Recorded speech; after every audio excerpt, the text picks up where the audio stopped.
She's a multiple senior level All-American, 2004-2008 Olympic team trials qualifier, top 8 rankings from 2003 to 2008, which is 6 years straight ranked in the top 8, Western Olympic qualifier champion, founder of the Beat the Street girls wrestling program in New York City, funded the program as a volunteer with 0 funding, grew a women's position to a full-time position at Beat the Streets.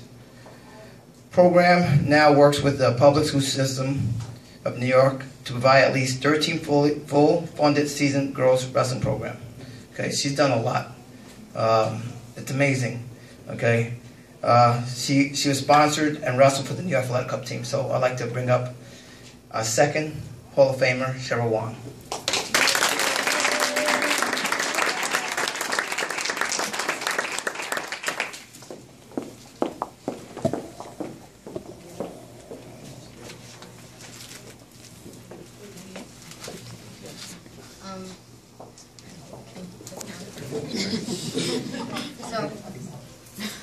So I want to say thank you also to Coach Annibal and to his team and to his supporters for doing this. Like you pointed out in your speech, female leaders are often not memorialized, but the existence of this hall and his team, his wrestling team, are a part of a trend to change that. So, and I also, this is getting a little off my notes too, but I just want to say that like Coach Annibal talked about paving the way, and Danielle talked about Laura Lee Summer, who like opened the doors for her. And I just want to say, like, I wouldn't have wrestled if it wasn't for Danielle, actually, because like when I went to Boston University, they didn't want me to wrestle there, and the only reason why I was able to wrestle in college is because there was one other girl who reached out to me. Like, I didn't even know she existed, but she reached out to me to like get me to wrestle. So I feel like that's something we should mention for today, because I think it's important that we realize that part of this is part of a chain of like of change, I guess, and then we're all part of it. So out of my like 16-some years of wrestling, the founding of the girls wrestling program at Beat the Streets has been the most impactful of anything that I've done. When I first qualified for the Olympic team trials in 2004, which was the first year that women were wrestling and competing in the Olympics, I thought at that point that that had made all the harassment that I went through worthwhile. Because just as a side note, like my experience in wrestling was completely opposite from Danielle's. I never was on a girls' team. The only girls' team that I was even a part of was the one that I started. So I had a really hard time coming up wrestling. But so when I qualified, I thought that made all the harassment I experienced. Sorry. I thought that made all the harassment I experienced worthwhile. Then one day before I started the girls wrestling program at Beat the Streets, I was at a practice, and there was one girl there, and she was really quiet. She wasn't very good, but I was really happy that there was another girl there, so I went to work with her and I started coaching her. And she started telling me about how she wanted to wrestle at her school, but the coach wouldn't let her. So at that point, I thought to myself, of all the times that I was told that girls shouldn't wrestle because it's not something girls were supposed to do, of all the times that I saw or that I experienced of all the times that I saw other female athletes or that myself experienced sexual harassment at the hands of like coaches or teammates, of all the times that my things were taken or my locker was vandalized by people who didn't think that women should wrestle, I thought at that point, what did it matter? Like, what was the purpose of all of that if I can go into a practice today and see other little girls suffering the same kind of harassment that I had experienced? So that was the year that I started coaching. I think that was 2010. And initially I was hesitant because being part of a group is easier than taking accountability for the welfare of others and being a leader. But there was something bigger than me at stake at that point. There were these younger versions of myself that I could see being pushed around by a world that I'd already fought, and whose tricks I could see coming. And I looked at these girls, and I couldn't let them suffer through the same fight that I had suffered.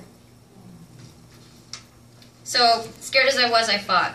I fought by building them a website with the help of Danielle, actually. at a time when there was no website promoting girls wrestling. I fought by organizing fundraisers, by organizing tournaments and clinics and practices where there were none for girls before. I fought tooth and nail to build an infrastructure that could self-perpetuate. I also fought with these young women to recognize themselves as leaders and warriors. Once I was holding a practice with a girl from Bathgate Educational Complex in the Bronx, and it was at the NYAC. I don't know how many of you have been there, but I brought her to the bottom of the stairs. It's about a 30-foot, not 30-foot, but it's like about a 30-floor building. So I brought her to the bottom of the stairs, and I got her ready to do stairs with me, and as I walked her over there, she just looked up the stairs and she was like, oh no. She was like, oh no. And then she just turned around to start picking up her stuff. And I followed her and I turned around and I said, I'm not going to make you stay because it is your choice how you spend your time and you need to own your choices. But you need to know that you are deciding here today to either give up because you're tired or to put in the discipline and hard work it takes to get you to being as great as I know you can be. She came back into the wrestling room that day, and she continued that practice with me. And that girl now wrestles in college. She now got a scholarship to wrestle at Missouri Valley College. So I speak of all of these things as fighting more than I speak of these things as fighting as much as, if not more than, the actual time that I spend on the mat, because they were fighting. There wasn't a single part of becoming achieving what I did as a competitor or building what I did as a program builder or coach that was easy. There wasn't a single part of it that was easy.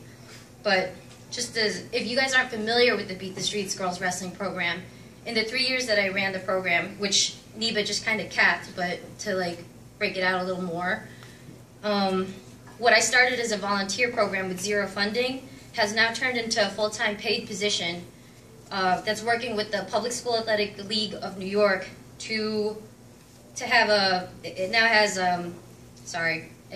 at least 13 high school teams, a fully funded freestyle schedule with regular weekly competitions, and there's also competitions for middle school girls. When I first started coaching in New York City, there were maybe 30 girls out of all the public schools and private schools competing, and now there's over 150, and that's in the span of 3 years. So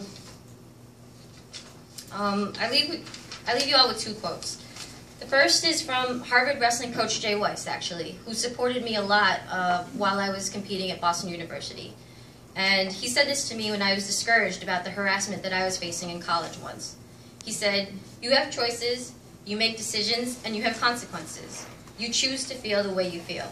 So I say this kind of to everyone, but I also look at Destiny, honestly, to put her on the spot. I look at my girls because this is who I feel like these kinds of things are for, because you guys are going on. You guys are going to be the future. I bring up that quote to say that in any difficult situation, you can choose to give up or you can choose to keep going. You can choose to pay attention to the things that are wrong, or you can choose to focus on what you can do to make it better. And the last quote that I'm going to leave you with is a quote from one of my female fighter friends. So I was frustrated one night, and I didn't want to go to practice.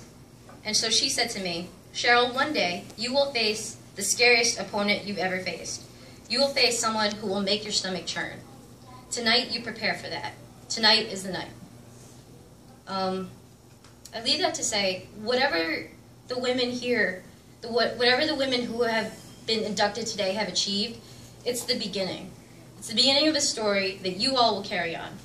Every practice you go to, every hour you put in studying, you are preparing for a battle in whatever form that may be for you to fulfill your purpose in making the world a better place.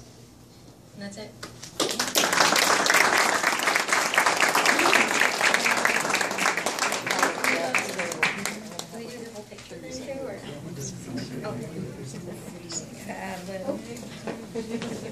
You guys are coming back up at the end.